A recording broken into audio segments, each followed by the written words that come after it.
joins us. He is my suit twin today. We planned this. We didn't really, but great minds think alike. Like exactly. Nothing like a good gray suit.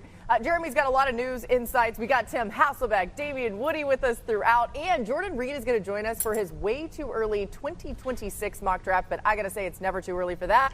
Let's begin, though, in Green Bay. We're going to hear from rookie wideout Matthew Golden. Here's what he told Jordan Love when he reached out. He texted me literally right after I got drafted, told me it's time to go to work, congratulated me, and just told me, well, it's time to work, come here and work. What did you have to say to him? What did you have to say to him? Oh, I'm ready. Yeah, I'm ready. I've been waiting for this moment my whole life. And, to be here, like I said, I'm going to be present, but, I'm going to let my presence be known. I'm going to come in here and compete. He's so much fun. He was great in front of that home crowd at the draft in Green Bay as we welcome in Rob Demovsky, of course, our Packers reporter who was there today. Rob, how do the Packers plan to use Golden? Laura, I'm sure you remember Matt LaFleur saying right after they picked Golden that he FaceTimed Jordan Love, and Jordan Love joked that I've got to get that arm loosened up to throw those deep balls to Golden's 4.29-second speed. But in all seriousness, what the Packers love about Golden is his versatility. They think he's more than just a deep threat receiver. Now, I asked LaFleur today, as rookie minicamp started, if he's already started to put things into the offense for Golden, and he said while he hasn't done that, he did during the evaluation process tell general manager Brian Gutekunst, this is how I envision using him. Obviously, Gutekunst must have liked what he heard because he went ahead and drafted him. But LaFleur said one other thing. He goes, I know that there's going to be something positive that pops up that we're going to see that we didn't see on tape that we'll be able to use with Golden. And he's going to start that process here at rookie minicamp when they hit the practice field tomorrow. Now, one note, Laura, about a veteran, the ongoing saga between the Packers and Jair Alexander. They're all pro cornerback. Is he going to play here? Is he going to get cut? Is he going to get traded? LaFleur did say that Alexander was not here this week for the voluntary in-person team activities.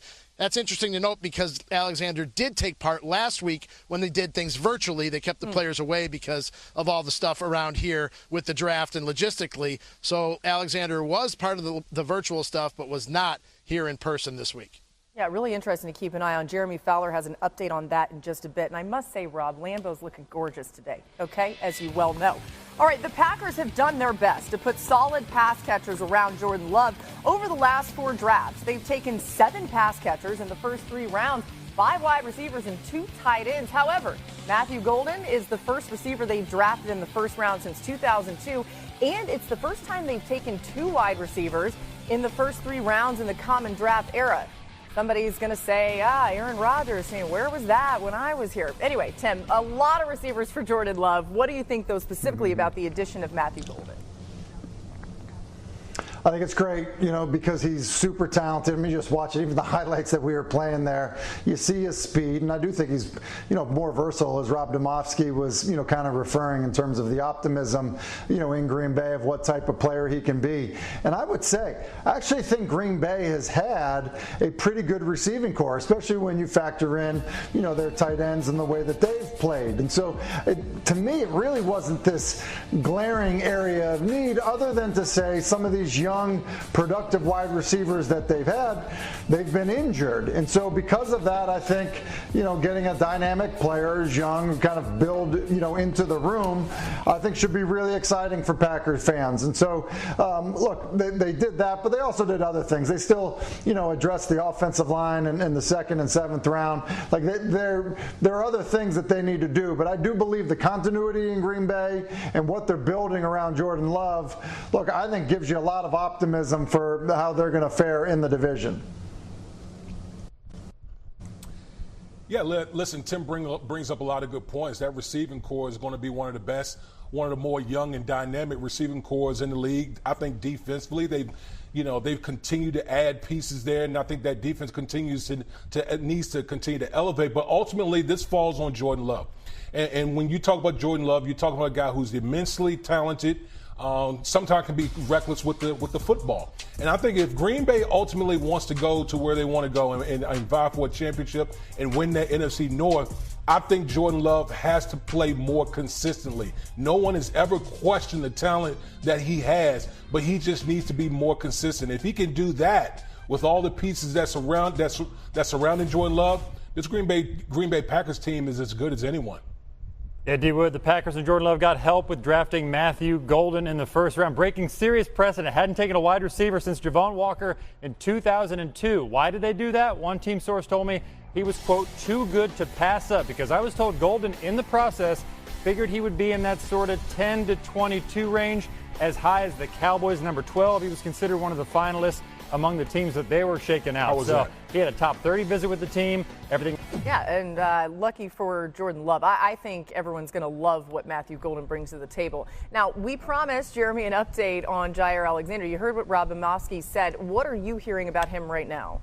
Yeah, Laura, so I was told Alexander and his camp never really expected to be traded, at least up to this point, because in early March around free agency, the team and the players started discussing some options, like, hey, let's leave the lines of communication open. If we can find a trade that makes sense for the team, we'll do that. So the player talked to some teams, the team talked to some opposing teams to see what the market value would be. A lot of those teams had interest, but they wanted to wait until after the draft. And now they're through the draft. There still isn't a lot of momentum for any sort of deal for Alexander, who, despite being a top 10 cornerback in the league for a long time, is due $17.5 million. Durability is a major issue. So the common sense here might just be that both sides can talk about a new reworked package maybe. Yeah. Perhaps the Packers can get some salary cap help, get that number down a little bit if Alexander would be willing to do that. Whether he is or not is remains to be seen. Again, Rob Domofsky reporting that he was there for virtual meetings that the team had last week during the draft and then has not been here with the voluntary workouts. We'll keep an eye on that. All right, to our next rookie camp going on today. That's in Philly. The defending champs bolstered their defense with Jahad Campbell and 5 other defenders who are all out on the practice field today. Pretty cool. The Eagles enter the 2025 season looking to become the 10th team ever to repeat as Super Bowl champs. Overall, there have been 16 instances of a team returning to the Super Bowl the season after winning it. The Eagles will have to get back there without their offensive coordinator from last season, of course, Kellen Moore.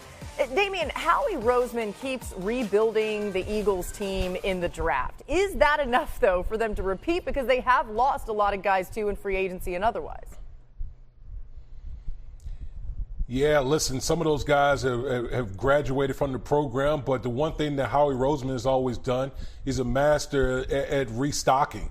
Sometimes with Howie Roseman, he's zigging while everyone is zagging. So he goes out here in the first round, he gets Jahad Campbell, the linebacker out of Alabama, and you're talking about, a guy who's just, ultra athletic, fast, comes downhill, and then all the other picks that they added on the defensive side of the football. So, yes, while they've lost some players on the defensive side, but they continue to restock and retool. And the one thing about this Philadelphia Eagles team, they're strong in all the right places that you need to win football games. They're strong in the trenches. They got elite players on the perimeter, and obviously we know the Super Bowl MVP and Jalen Hurts. So, this organization from the top down is one of the elite franchises, and they're going to be one of the front runners in 2025. D-Wood, they're retooling by taking young, talented players on defense. You mentioned Campbell. They now have at least 7 starters on the defensive side of the ball on rookie contracts. And Campbell was just great value. He is a luxury at that point, number 31 or 32 overall, falling to them essentially. I talked to several teams that saw him as a top 10 overall talent in the entire draft. It was essentially a durability issue. How long can he play based on the various injuries he's had? He's got a shoulder issue that could cost him some time. The Eagles figure, hey, if he misses time, it's going to be great for us. That is all good. But Howie Roseman is breaking precedent here. The Eagles had not drafted a true linebacker since 1979 in the first round. They had never done it, didn't prioritize the position, typically didn't pay those players a lot. Now Zach Vaughn got paid, Jahad Campbell in the first round. So they are clearly trusting Vic Fangio after his Super Bowl performance to develop young players at positions he cares about, like linebacker. That was Jahad Campbell, by the way, on the screen, who you just saw wearing number 30. Tim, there's so many ways that it can go wrong for teams, right? We know how hard it is to even get to the Super Bowl. What's the biggest challenge as the Eagles try to repeat? I think surviving losing Kellen Moore. The reality is a couple years ago, the Eagles lost both coordinators. and they fell apart throughout the season. And I think it was hard for Nick Sirianni to kind of manage the coordinator changes. They obviously got it right a year ago. Vic Fangio's back. We're talking about him developing young players. Look, continuity is important. And so, look, no Kellen Moore when you're coaching Jalen Hurts, I think is, it's a challenge. I think Kellen Moore, what he did a great job of was bring the stuff that he was good at doing, but not abandon the stuff that Jalen had been so successful doing. And so you combine those two things together and you've got a Super Bowl winning quarterback. And so now when you make the change at that, as a play caller and just, the understanding between quarterback and play caller, I just think that can be a significant change. You see some teams really struggle with it, and I think for Philadelphia it ends up being a hurdle if they want to get back to where they were a year ago. Yeah, listen, if there's one thing that Jalen Hurts has dealt with is a lot of different play callers throughout his career, not only in college but in the pros. And Tim, you're right. Like, that is something that bears watching. We know the Philadelphia Eagles are a very talented team, across the board, line of scrimmage, perimeter, Saquon Barkley being, coming back as a 2,000-yard rusher. But anytime you mess up that play caller quarterback chemistry, it's something that you need to watch. But listen, this Philadelphia team, they're strong on both sides of the ball. I think they'll adapt, and we'll be talking about this team at the end of the year. Yeah, by the way, Jalen Hurts can become the first Eagles quarterback to appear in 3 Super Bowls. That'd be something else. We're just getting started on NFL Live on this Friday. The Seahawks have a new look and a new leader in. Chào tất cả mọi người. Chào mừng mọi người đã đến với kênh YouTube của mình. Ngày hôm nay mình sẽ hướng dẫn các bạn cách tô màu những sản phẩm như hoa quả này, con vật, đồ vật, vân vân. Và bây giờ mình sẽ chọn những bút màu để tô các bạn nhé. Các bạn hãy nhớ lắng xem video của mình đến hết. Mình cảm ơn. Và bây giờ mình sẽ hướng dẫn các bạn tô màu nào.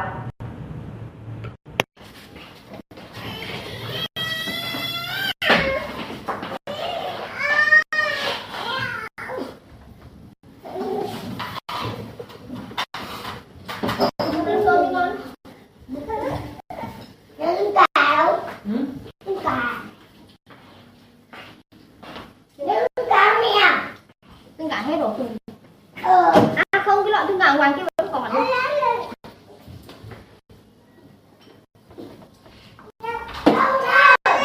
Cái bà lại chạy. Ở ngoài kia không có ăn. Bên này lấy bình hết chạy đó. Không có đâu. Bàn đây. Thế còn lên nào? Thế còn lên còn. Thế còn lên nào?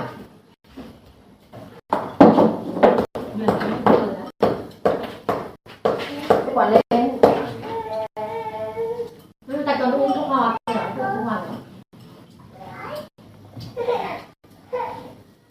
bỏ lên đấy thôi nào chấm gì chấm thì quan trọng lắm đấy ôi mẹ ngủ mầm chấm gì đây chỗ này đấy đây nặng đi đấy ngon đấy anh cho con thôi ngon mà cái trồng gì đó đà hồn á muối trắng cho bạn đấy con thấy ướp nó ngọt được ngồi ăn nào